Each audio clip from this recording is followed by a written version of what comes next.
आप देख रहे हैं न्यूज बीट पारस जहांजेब के साथ। NA 122 का फैसला क्या इमरान खान के मौक़िफ़ की फतह है और अब नून लीग का लाहे अमल क्या होगा? ये हैं वो बीट्स जिन पे बात करेंगे आज न्यूज बीट में।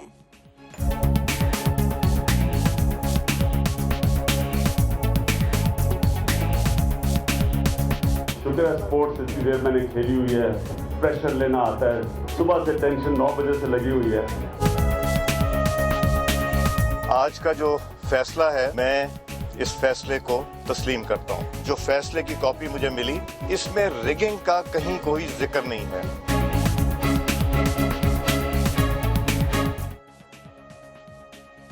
अल्लाह अल्लाह करके NA 122 का फैसला आ ही गया। सुबह से इंतजार था, दिल बेकरार था, मतवाले भी थे, खिलाड़ी भी थे, बड़ा जोशो खरोश, बड़ी जबरदस्त नारेबाजी, हार मानने को कोई तैयार नहीं था और शायद जजेस फैसला सुनाने पर तैयार नहीं थे।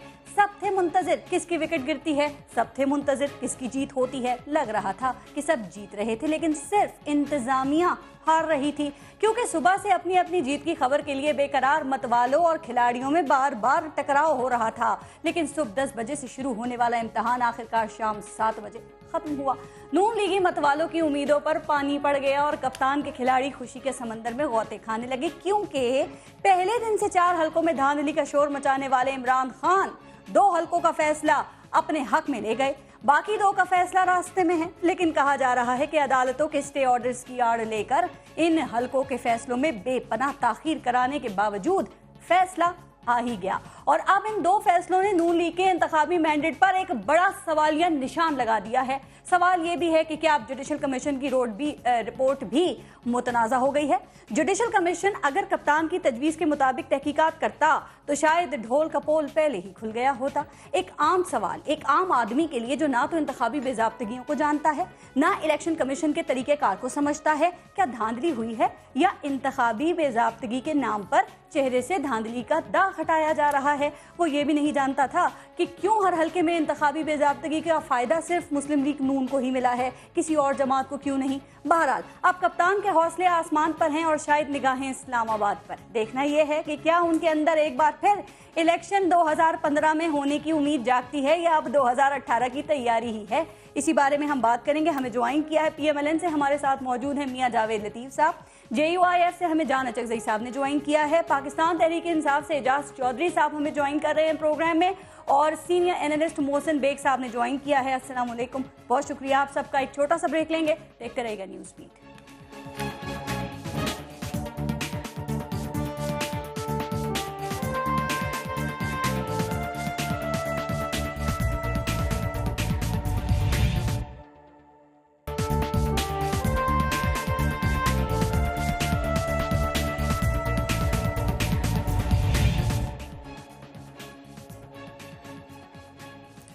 एजाज चौधरी साहब, आपसे हम शुरू करते हैं।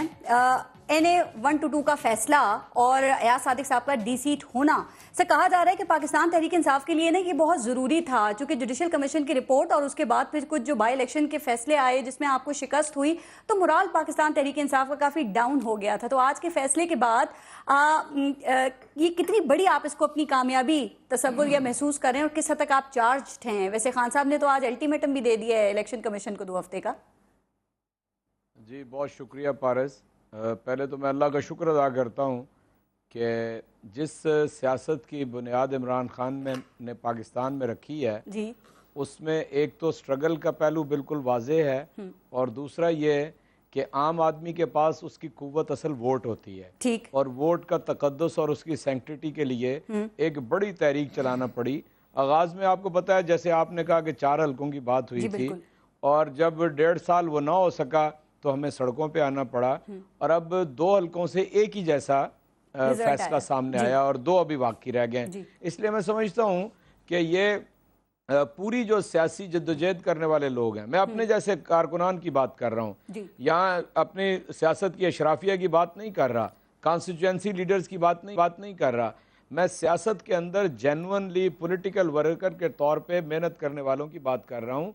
इसलिए कि असल में वही इस मुल्क की तकदीर को बदल सकते हैं और वो तब जीत सकते हैं जब वोट जो है खरीदा ना जाए, जब वोट जो है वो धक्कम पेल से किसी तरफ सर, न चला एक जाए। बात इसको जरा क्लियर करें। इजाज सौरी साहब, देखें आपने अभी बिल्कुल सही बात की। सर, आप लोगों का शुरू से यही पॉइंट ऑफ व्यू है, आप लोग जुडिशल कमीशन में भी अपना यही पॉइंट लेकर गए थे और आपने 4 हल्के खोलने का मुतालबा जो किया वो धांधली की बुनियाद पे किया। लेकिन आप ख्वाजा आसिफ का फैसला देख लें और आज अयाज सादिक का देख लें, सर इसमें धांधली का जिक्र तो कहीं भी नहीं है, बेजाब्तगियों का है ना। तो ये क्यों ना समझा जाए कि नून लीग कसूरवार नहीं है, जिम्मेदार इलेक्शन कमीशन है। और आप फिर कह रहे हैं आप धरनों की तरफ आएंगे। नून लीग कहती है आपने पिछले धरने से सबक नहीं सीखा, फिर धरनों की तरफ जाने का आपने इंदिया दे दी है। अल्हम्दुलिल्लाह हमने धरनों से सबक सीखा है और हर क्राइम का पारस कोई बेनिफिशरी होता है। मतलब कोई डाका मारता है बैंक में जाके जी, तो वो या तो सारे डाकू तकसीम कर लेते हैं या अपने गुरु को जाके दे देते हैं और वो उनको तकसीम करके दे देता है। ये कभी आज तक हुआ है कि कोई क्राइम हुआ हो और उसका कोई बेनिफिशरी ना हो? मैं आपसे अर्ज करता हूं, दूसरी बात भी सुन लें। जी जी, ये जो कहते हैं ना जी इरेगुलरिटीज और रिगिंग में फर्क, मैं अपनी अक्ल फहम से आपको अर्ज करता हूं, मुझे नहीं मालूम कि कानून क्या कहता है। अगर थोड़ी इरेगुलरिटीज होंगी तो वो इरेगुलरिटीज कहलाएंगी, जब उसका क्वांटम बड़ा हो जाएगा ठीक है, तो वही ठीक है सर, आपको धांधली मिलेंगी। सर एक बात सर, अगर पैटर्न एक होगा, ठीक है, अगर पैटर्न एक होगा तो वो फिर मुनज़्ज़म धांधली होगी। आप फिर एहतजाज की जानिब जा रहे हैं? नहीं, मेरा ख्याल है कि देखें सीधी सी बात है, हम ये एहतजाज करना हमारा हक है। जो बात पार्लियामेंट के अंदर कहने के बावजूद समझ में ना आए और उसके लिए एहतजाज करना बहुत जरूरी है। ठीक है, ये नहीं कि मियां जावेद लतीफ साहब इन्होंने अपना हक मनवाने का तरीका ढूंढ लिया है, तो इस पे भी आप अपनी राय दें। और साथ आज जो फैसला है इसको आप कैसे देख रहे हैं? चूंकि अयाज सादिक साहब तो ये कह रहे हैं कि मैंने नून लीग की रिवायत के मुताबिक फैसले को कबूल कर लिया, लेकिन तहफ़्फ़ुज़ात हैं। और खान साहब कह रहे हैं यही वजह थी ना जो मियां नवाज शरीफ की 4 हल्के नहीं खोल रहे थे। अब देखें पोल खुल गया ना आप लोगों का। देखिए पारस, पहली बात तो यह है कि बड़ा अच्छा मुझे लगा कि आज इमरान खान साहब ने ट्रिब्यूनल के फैसले को माना, भले उनके हक में आया तो उन्होंने माना। उन्होंने तारीफ की इलेक्शन ट्रिब्यूनल की, उन्होंने जजेस की तारीफ की, उन्होंने अदलिया पर एतमाद किया जी। अब गुजारिश ये है कि यही बात हम पहले से कहते आए हैं कि इलेक्शन का एक निज़ाम है, एक इलेक्शन कमीशन है, ट्रिब्यूनल है, अदालतें हैं, इनमें आप अपनी शिकायत को लेकर जाओ। अब अगर आप ये बात करते हैं जिस तरह आज जश्न है, जिस तरह आज बड़ी एक बात की जा रही है कि हमें इंसाफ मिल गया या हमारे मौक़िफ़ की तईद होगी, तो पारस मैं एक गुजारिश करना चाहता हूं कि हरीपुर में 2013 के इंतखाबात में जो पीटीआई के एमएनए जीते, ट्रिब्यूनल में जाकर मुस्लिम लीग नून के उनके खिलाफ गए हुए थे, ट्रिब्यूनल ने उनके खिलाफ फैसला दिया और हरीपुर में दूसरा फैसला अवाम में भी आ गया। एक बात ठीक है। अब दूसरी बात आ जाए, कराची में पीटीआई के एक एमपीए थे और उनके खिलाफ जमाते इस्लामी के जो वो दूसरे नंबर पर आने वाले थे वो ट्रिब्यूनल में गए हुए थे, वहां भी उनके खिलाफ पीटीआई के खिलाफ फैसला आया। तो जमाते इस्लामी की क्या लीडरशिप ने इस तरह का भंगड़ा डाला, जश्न मनाया, या मुस्लिम लीग नून ने पीटीआई के जो डी सीट हुए उस तरह ये किया? एक सेकंड मेरी बात सुन ले आप। गुजारिश ये है, भंगड़ों को छोड़ दें, उसका गम ना करें। वो दोबारा धरना देने जा रहे हैं। 2 हफ्ते का इलेक्शन कमीशन को अल्टीमेटम दिया उन्होंने, कहा इससे ऐसा धरना देंगे 126 दिन का धरना भूल जाएंगे आप लोग। अगर मेरी आप बात को मुकम्मल होने दें तो मैं गुजारिश यही कर रहा हूं। मैं ये कहना चाहता हूं कि 2013 में जो तहरीके इंसाफ एक सियासी जमात बनी थी उससे 21वीं सदी की मुक्ति बानी तहरीक में ना बदलो। आज अगर एक ट्रिब्यूनल ने फैसला दिया है एक हल्के का, तो भाई जुडिशल कमीशन ने 1000 से ज्यादा हल्कों का जब फैसला दिया कि इन पूरे पाकिस्तान में धांधली नहीं हुई, बेजाब्तगियां हुई हैं, तो क्या उस वक्त पूरे पाकिस्तान में इस तरह भंगड़े डाले गए? सर एक बात बताएं, आपने पाकिस्तान तहरीक इंसाफ को मुक्ति बानी के साथ मिला दिया। आगे बात करने लगा गद्दार थे पाकिस्तान के। मैं इससे भी आगे बात करने लगा। पारस मेरी बात तो सुन लो ना, मेरी बात सुन लो ना। मुक्ति बानी तहरीक में क्या हुआ था? जब आप फैसलों को नहीं मानेंगे, आप मुखालिफ की बात को कबूल नहीं करोगे, मुखालिफ के वजूद को बर्दाश्त नहीं करोगे, उसको मारने के लिए चढ़ दौड़ोगे, सोशल मीडिया पर आज जो कुछ हो रहा है ये कुछ आप करोगे। एक सेकंड उनके पीछे कौन था? मेरी बात सुनो। उनके पीछे कौन था? मुक्ति बानी के पीछे रॉत मैं ये भी साबित करता हूं ना, कौन है? मैं ये भी तो साबित, मुझे मौका तो देना। बात आप सवाल मुझसे कर रही हैं, मुझे जवाब देना। आप अपनी बातों को क्लियर करते जाएं। मैं क्लियर करता हूं। मैं ये कह रहा हूं कि पाकिस्तान हो या कोई और रियासत हो, रियासत में रहने वाले जो लोग होते हैं उनको अदारों से शिकायत भी होती हैं, बिल्कुल होती हैं, महरूमियां भी होती हैं, मगर उन महरूमियों को उजागर करके मनफी प्रोपेगेंडा करके तखरीबी कार्रवाइयां करके उनको उजागर करके रियासत के खिलाफ नहीं चला जाता। आज मैं ये बात कह दूं, मैंने मुक्ति बानी की जो बात की है मैंने सोच समझ के बात की है और इसकी स्पोर्ट के लिए और बात करने लगा हूं।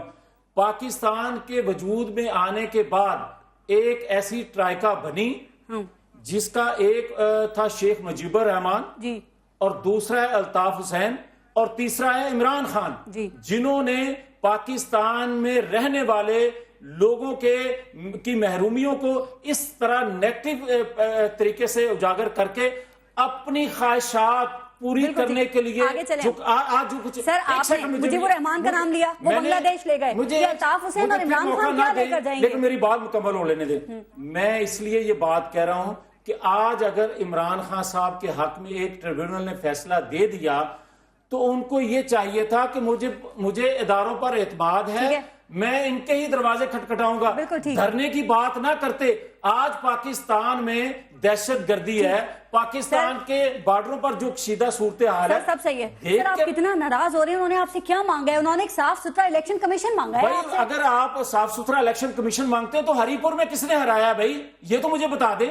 हरिपुर में किसके खिलाफ एहतजाज करेंगे, किसके खिलाफ धरना देंगे? हरिपुर के अवाम के खिलाफ देंगे।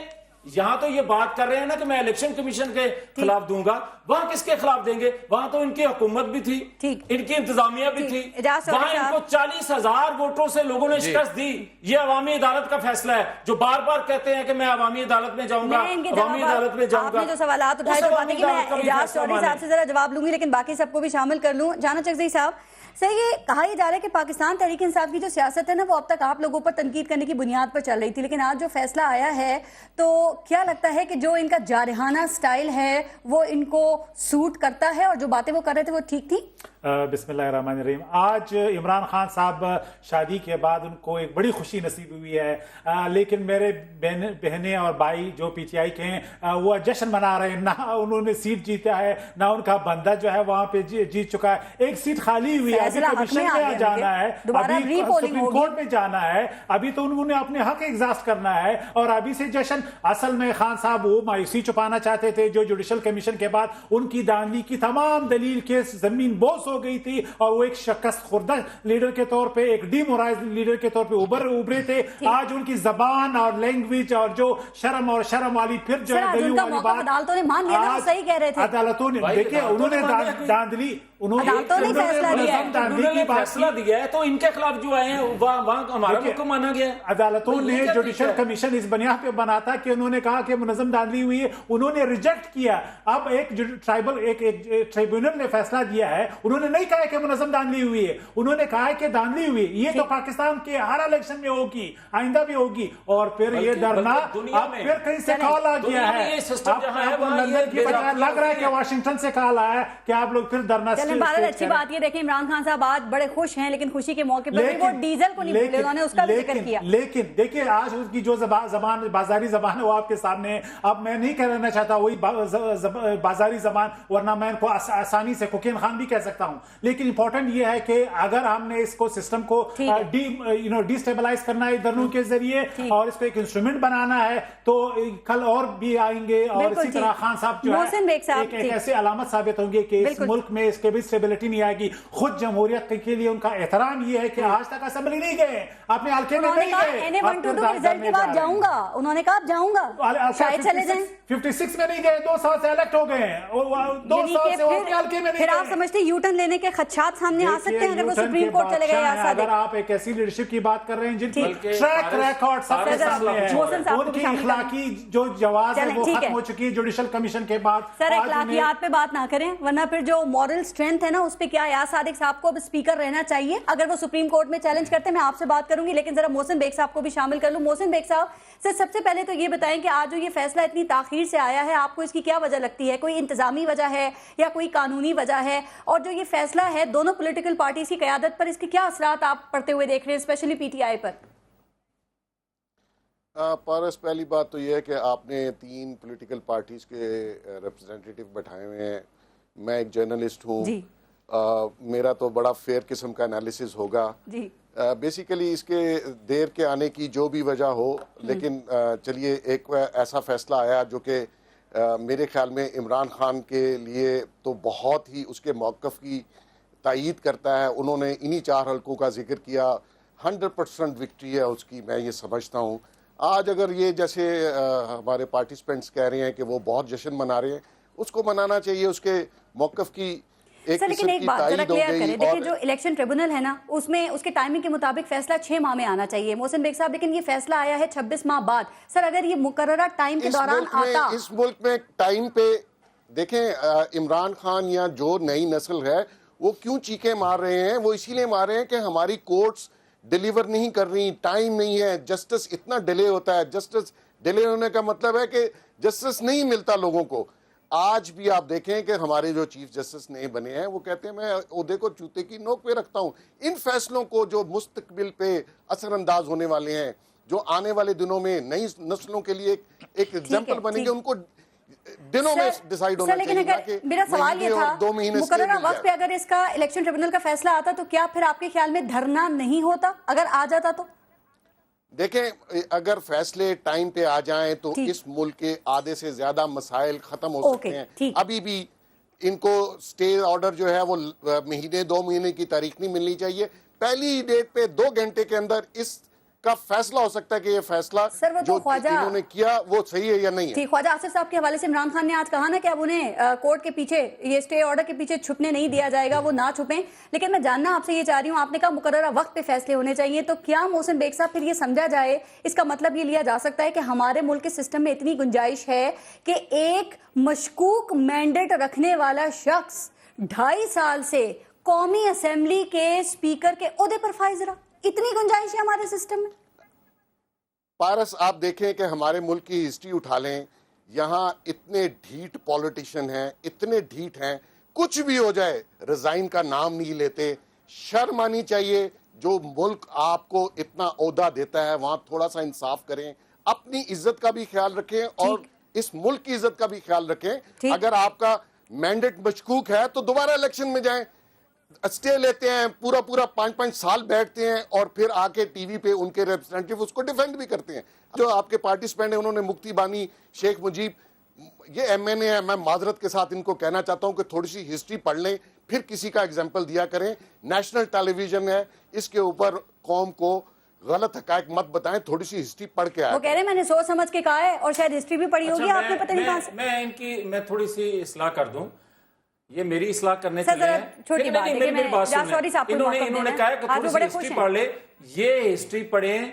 मैं ये कह रहा हूं कि अगर शेख मुजीबुर रहमान ने जो कुछ किया, वहां की महरूमियों को जिस तरह उजागर करके लोगों को मशरकी पाकिस्तान से अलग करने तक ले गया, अगर लोगों के इल्म में ये बात पहले से होती कि इसका एजेंडा क्या है, इसका गोल क्या है, तो किसी तौर पर भी उसके चाहने वाले भी साथ शेख मुजीबुर रहमान का इस कदर ना देते। जो कुछ आज इमरान खान कर रहे हैं, मुझे ये बताए ना, अभी बेग साहब ये बात करें, बड़ी मुझे अच्छा नहीं लगा है, मैं उस तरह ही जवाब दूं जिस तरह इन्होंने बात की है।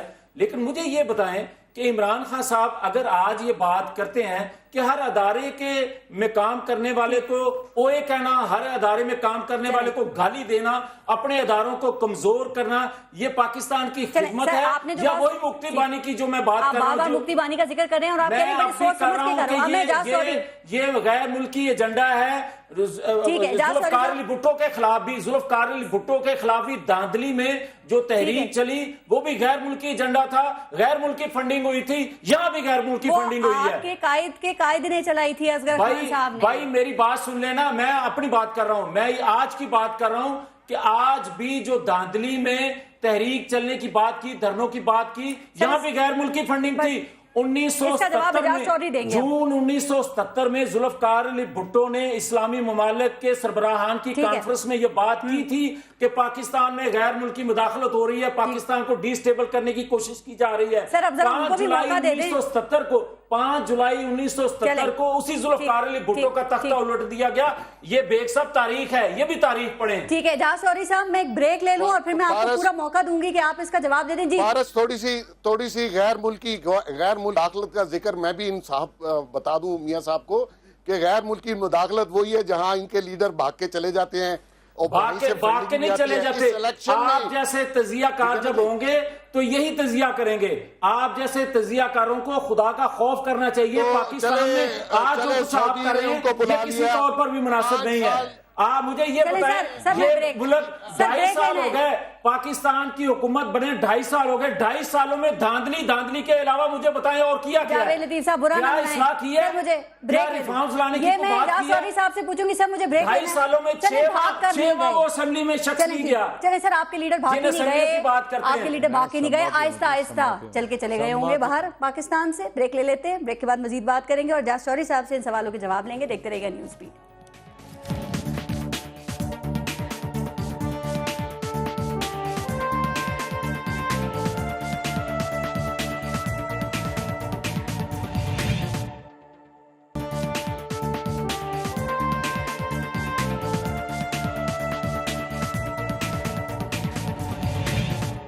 अच्छा इजाज सॉरी साहब, अब आपके पास मैं दे रही हूँ आपको टाइम, आप सारे जवाबात दें जो बात आप करना चाहते हैं। सर ये भी बता दें, देखें एजाज सादिक ने ये फैसला कर लिया है खुद कि वो सुप्रीम कोर्ट जाएंगे और इस फैसले को चैलेंज करेंगे। गो उन्होंने ये भी कहा कि नवाज शरीफ साहब जो फैसला करेंगे वो हतमी होगा, और ख्वाजा आसिफ भी गए थे। तो इस हवाले से क्या उम्मीदें हैं आपको, और क्या ख्वाजा साद रफीक जी और NA 122 के बाद के इमरान खान अब पार्लियामेंट जाएंगे? उन्होंने कहा था इसके फैसले के बाद जाऊँगा।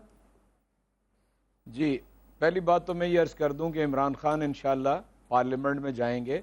फैसला NA 122 का आ गया है और वो जो ही पहला सेशन होगा तो वो मेरा ख्याल अक्टूबर में होने जा रहा है, तो वो इंशाअल्लाह ताला जाएंगे। सर एक बात मैं जरा मजीद कर दूं यहाँ पे कि एजाज सादिक साहब ने ये कहा कि नवाज शरीफ साहब से उनकी बात हो गई और उन्होंने भी यही कहा है कि आप सुप्रीम कोर्ट में चैलेंज करें। वो सुप्रीम कोर्ट जाएंगे तो अगर स्टे मिल गया फिर क्या करेंगे आप, फिर क्या उम्मीदें हैं? जी, मेरा ख्याल है कि बिल्कुल उसी तरह इंतज़ार करेंगे जिस तरह ख्वाजा साद रफीक को सुप्रीम कोर्ट से स्टे मिल गया है, ठीक है, और वो हम उसका इंतज़ार कर रहे हैं और अदालत के फैसले अदालती में जाके इंशाअल्लाह ताला लड़ेंगे। और सरदार एजाज सादिक ने यह भी कह दिया है कि अब वो डिप्टी स्पीकर जो है वो आगे फैसले करेगा। यानी उन्होंने 2-3 पॉइंट्स कहे हैं जिसमें एक ये भी था जो मैंने आपको कहा। किसी ने सवाल किया कि MKM के इस्तीफों का अब कौन फैसला करेगा, तो उन्होंने कहा कि डिप्टी स्पीकर उसके बारे में फैसला करेंगे। ठीक। अच्छा, मैं आपसे थोड़ी सी अर्ज करना चाहता हूं, जो अगर मुझे आपने इजाजत दी। देखिए मैं शख्सी तौर पे ना मियाँ जावेद लतीफ़ साहब, ये तो मेरे अजीज़ हैं, और जान अचकज़ई साहब किसी की ज़ाती बात नहीं करना चाहता, लेकिन पारिस मेरी सारे मुताले का निचोड़ ये है, कायद आज़म ने यह फरमाया था कि मेरी जेब में चंद खोटे सिक्के हैं। ये बाद में सारी मुस्लिम लीग कायद आज़म की जेब के खोटे सिक्कों पे मुश्तमिल है। इन्होंने मिल्लत फरोख्तंद के अर्जा फरोख्तंद, ये वो लोग हैं कि जो खुद इनकी आल औलाद, इनकी नस्लें इस गरीब मुल्क से बच गई, और ये गरीब मुल्क गरीब से गरीब तर होता चला जा रहा है। यानी 11 करोड़ लोग जिस मुल्क के अंदर एक वक्त का बमुश्किल खाना खाते हों, उनके हुक्मरानों के ये अल्लल्ले तलल्ले और उनके ये खरबों के अंदर, क्या मैं कहता हूं, मेरा सियासत करें ना आप, धांधली को छोड़ें। इसी मेरी बात सुने, मैं आपसे अर्ज करता हूं कि आप इसको बिल्कुल मिसलीड ना करें। मैं आपसे उधर ही वापस आ रहा हूं। इन्होंने जिक्र किया मुफ्ती बानी का जी। मैं मियाँ साहब को यह बताना चाहता हूं कि मुफ्ती बानी ने पाकिस्तान तोड़ा था जी। मुफ्ती बानी ने भारत के साथ मिलकर साजिश की थी जी, बिल्कुल। इमरान खान और नवाज शरीफ के दरमियान आप मुकाबला कर लीजिए। इमरान खान इस मुल्क के लिए इज्जत लेके आए जब वो खिलाड़ी थे। इमरान खान इस मुल्क के लिए इज्जत लेके आए जब वो फिलैंथ्रोपी में दाखिल हुए। इमरान खान अब भी वो दुनिया भर में सबसे ज्यादा चाहा जाने वाला शख्स है, मुसलमान।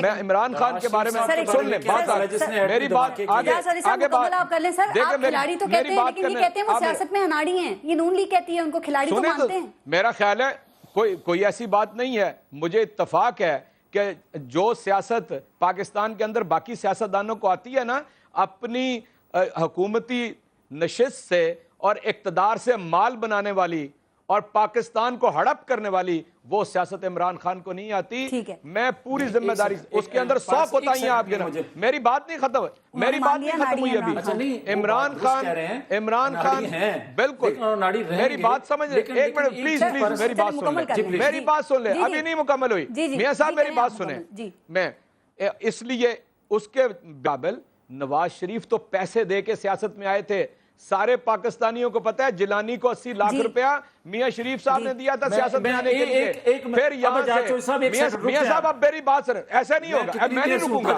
मैं नहीं रुकूंगा, बिल्कुल आप चुप हो जाएं, मेरी बात सुने। ये मियां नवाज शरीफ वो भगौड़ा है, सुनो, मियां नवाज शरीफ वो भगौड़ा है जो यहाँ पर मुशर्रफ के साथ वादा लिख के गया।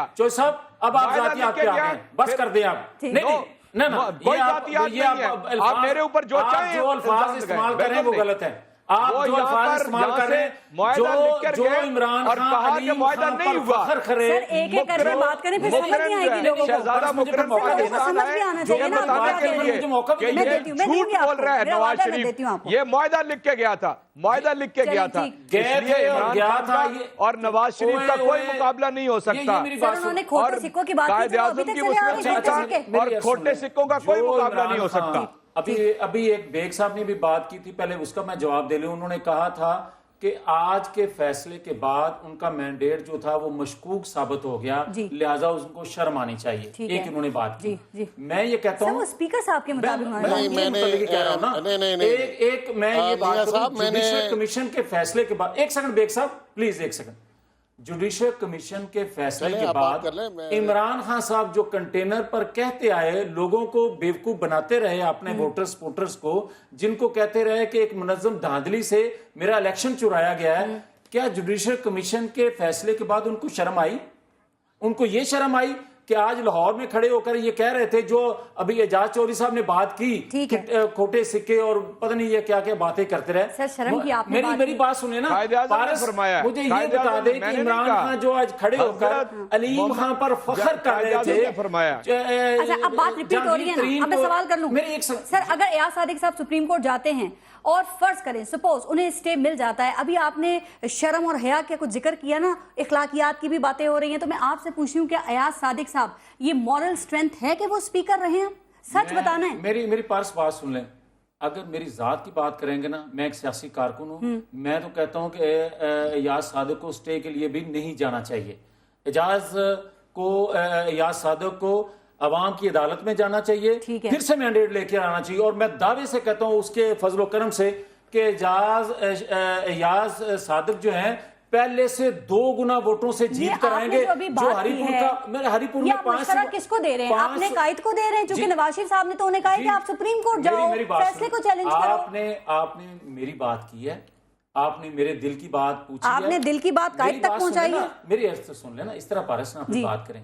आपने मेरी बात मुझसे मेरी बात पूछी है ईमानदारी से मैंने ईमानदारी से आपको बताया कि अगर सियासी कारकुन की आप राय लेते हैं तो मेरी राय यही है कि एयाज सादिक को स्टे में भी नहीं जाना चाहिए, और मैं दावे से कहता हूं खुदा के फजलो करम से 2 गुना ज्यादा वोटों से वो जीत के आएंगे, और इमरान खान को भी खड़े होना चाहिए उसके मुकाबले में। अब भागना नहीं चाहिए। मोहसिन बेग साहब सर एक बात बताएंगे, सियासी कारकुनों की जो राय है, इलेक्शन कमीशन के सामने आके धरना देंगे। 2 हफ्ते का आपने उन्हें अल्टीमेटम दे दिया। मोहसिन बेग साहब को मौका देने दीजिए सर प्लीज। धरना ये बता देना क्या मुझे दोनों को मौका देना उनके घरों के सामने भी। किसके खिलाफ जो बात मोहसिन बेग साहब सर ये लतीफ साहब ने कही है, जी जी जो बात मियां लतीफ साहब ने कही, अपने दिल की बात कही, मैं भी यही कह रहा था कि अगर ऐसा डिसीजन आ जाए जिससे आप वो इलेक्शन मशकूक हो जाए, क्योंकि इमरान खान पहले दिन से इन हलकों का और अपनी सीट का जिक्र कर रहे थे। अब दूसरी बात आती है, जैसे इन्होंने कहा कि जी मैं समझता हूं कि उनको स्टे नहीं लेना चाहिए। जी। मैं ये समझता हूं कि अगर स्टे वो उनका लेना हक है और वो लॉ में प्रोविजन है, अगर डायरेक्ट अपील होती है। एयाज सादिक साहब जाना चाहते हैं सुप्रीम कोर्ट में जरूर जाएं, और उनका राइट बनता है वो कोई भी ऑप्शन इस्तेमाल, लेकिन कोर्ट्स को ये चाहिए कि उन स्टेज को पुरलांग मत करे, उनका जल्दी देखें। कुछ केसेस पे चीफ जस्टिस साहब डे टू डे हियरिंग करते हैं, और ये नेशनल इंपॉर्टेंस के केसेस हैं इलेक्शन के, जिस पे पूरी पाकिस्तान की नजरें हैं। सर अभी जो बात 1 दिन में 2 दिन में 3 दिन में डिसाइड करते हैं। जो बात आप कर रहे हो, मियां जावेद लतीफ साहब ने जो बात की कि सियासी कारकुन के दिल की बात ये है, तो ये सियासी कारकुनों के दिल की बात जो ईमानदारी से करते हैं, सियासी कायदीन तक क्यों नहीं पहुंचती? उन्हें नहीं पता ये सियासी कायदीन नहीं।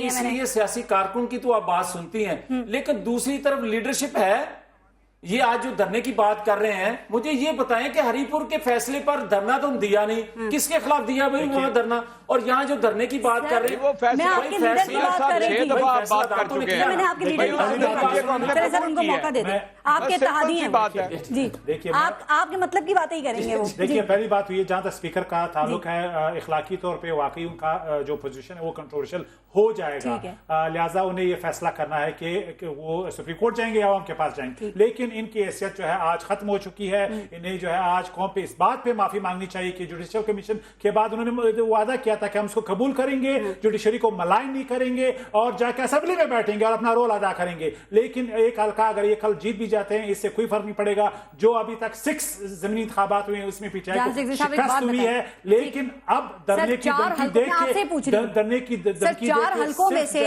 चीफ सियासत करने की कोशिश 4 हल्कों में से जाना चाहिए साहब 2 का फैसला इमरान खान के हक में ही आ गया है ना, उन्हीं के मौक़िफ़ को फतह हुई है कहा जा रहा है। सर एक बात, क्या आप नहीं समझते फैसले को आप मान नहीं रही? मैं इनसे पूछ रही हूं, आप पूरे फैसले पाकिस्तान के फैसले को क्या आप समझते हो कि मौक़िफ़ को तकवियत मिली है, ताकत मिली और वो इस मजीद पोजीशन में आ गए कि हुकूमत को आप सब कुछ चैलेंज कर सके इमरान खान? पहली बात ये एक हल्का अगर ये जीत भी जाते हैं, जो मुझे बहुत डाउट है, बड़ा डाउट है, इससे कोई फर्क नहीं पड़ेगा क्योंकि ये 6 हार चुके हैं। अब आपने 56 को अगर ये लोग डीसी सीट छोड़ देते हैं इमरान, एक बात मैंने भी करनी है, एक बात मेरे लिए लास्ट कमेंट मोहसिन बेग साहब से लास्ट कमेंट ले लूं, बिल्कुल टाइम नहीं मिल सका प्रोग्राम में, वो आवाम के सामने खत्म हो चुकी है अगर इन रुझानात को देखा जाए। जी मोहसिन बेग साहब आप बात मुकम्मल करें, आप कह रहे थे और सर ये तो मानने को तैयार ही नहीं है, मैं ना मानू वाली बात है कि कैसी बात मिली नहीं। मैं ना मानूंगा जुडिशियल कमीशन के फैसले को भी आप मान नहीं। सर वो भी एक सवाल है, सर वो भी एक सवाल है कि उन्होंने कलअदम करार नहीं दिया और उन्होंने दे दिया। उन्होंने फैसला देखा, देखने के बाद उसमें सुकम निकाले, कभी ये भी होता है जो पुलिस लोग हैं उनकी अपनी एक मजबूरीज है और वो तो उसी लैंड को टो करेंगे जो उनके लीडरान ने उनको दी है।